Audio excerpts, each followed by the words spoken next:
Everyone, welcome back to my other mini blog. সবাই কেমন আছে? আশা করি সবাই ভালো আছে। আমিও খুব ভালো আছি। তো আমি আজকে এসেছি মার্কেটাতে, আর অনেক দিন পরে এসেছি। মানে মা পাপার সাথে দেখা করতে অনেক ইচ্ছা করছিল, তাই ধরে ধরে এসে পড়েছি মা বাবার সাথে দেখা করতে। তো আসার ব্লগটা তোমার সাথে খুব তাড়াতাড়ি শেয়ার করে দেবো। তো আমি আজকে দুপুরবেলায় এসেছি, তারপরে ভাত টাত খেয়ে একটু রেস্ট করে বিকালবেলা বেরিয়ে পড়েছি রেডি হয়ে। তো দেখো আমি রেডি হয়ে গেছি, ঋষাকেও রেডি করে দিয়েছি, এদিকে মা রেডি হয়ে গেছে।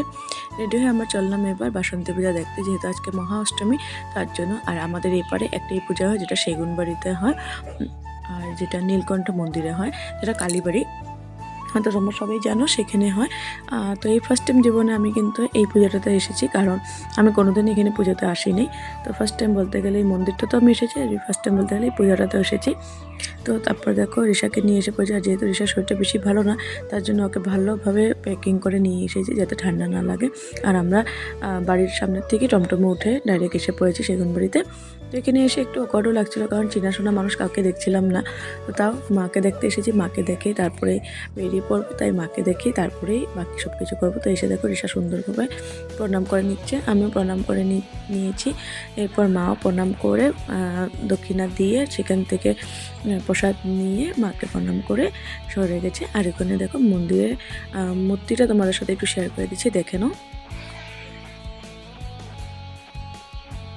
তো বলে না, মায়ের প্রতিটা রূপে অনেক সৌন্দর্য। তো দেখো এই মূর্তিটা এতটাই সুন্দর ছিল যে মানে কি বলবো, আর চোখগুলো তো বেশি করে সুন্দর, টানা টানা একদম, এত ভালো লাগছিল। মানে দুর্গা মার আরেকটা রূপে তো বাসন্তী মা, তো মা নতুন রূপে এসেছে, আর এতটা সুন্দর লাগছে যে মানে কি বলবো। আর এরপর যেখানে কালী মন্দির, সেখানে তো পূজা হচ্ছে, সেই কালী মন্দিরে ফার্স্ট টাইম গিয়ে মার দর্শন করে নিলাম, কারণ এই মার মূর্তিটা আমি ফার্স্ট টাইম দেখেছি।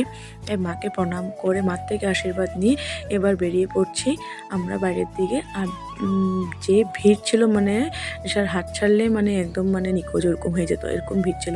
তাই ফটাফট ওকে ধরে রেখেছি, আর মাকে বলছে ওকে হাত ছাড়বেই না, মানে এতটা ভিড় ছিল। এরপর জেঠুর সাথে দেখা হয়ে গেল, বড় জেঠুর সাথে। তো ঋষা দাদার সাথে দেখা করে আমরা প্রসাদ খেতে বসে পড়লাম। সবাই বলছিল যে মহাপ্রসাদটা খেয়ে যাবে, তো পায়েস দিয়েছিল। মহাপ্রসাদটা খেয়ে অনেক টেস্টি ছিল, কি বলবো।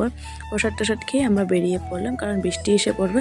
আসার সময় অল্প অল্প বৃষ্টি ছিল, তাই তাড়াতাড়ি বেরিয়ে পড়ে যায়। যেহেতু এখানে একটাই পূজা হয়, তার জন্যই ফটাফট এসে পড়েছি যাতে দেখতে পারি। মাও কোনো দিন যায়নি, তার জন্য আমার সাথে গিয়ে দেখা করে মানে পুজোটা দেখে এসেছে, আর আমারও দেখা হয়ে গেছে। তো আজকের দিন টাটা, পাবে সব ভালো থাকবে, সুস্থ থাকবে। আর ভিডিওটি ভালো লাগলে লাইক কমেন্ট শেয়ার সাবস্ক্রাইব অবশ্যই করে দেবো। চলো আসি, টাটা।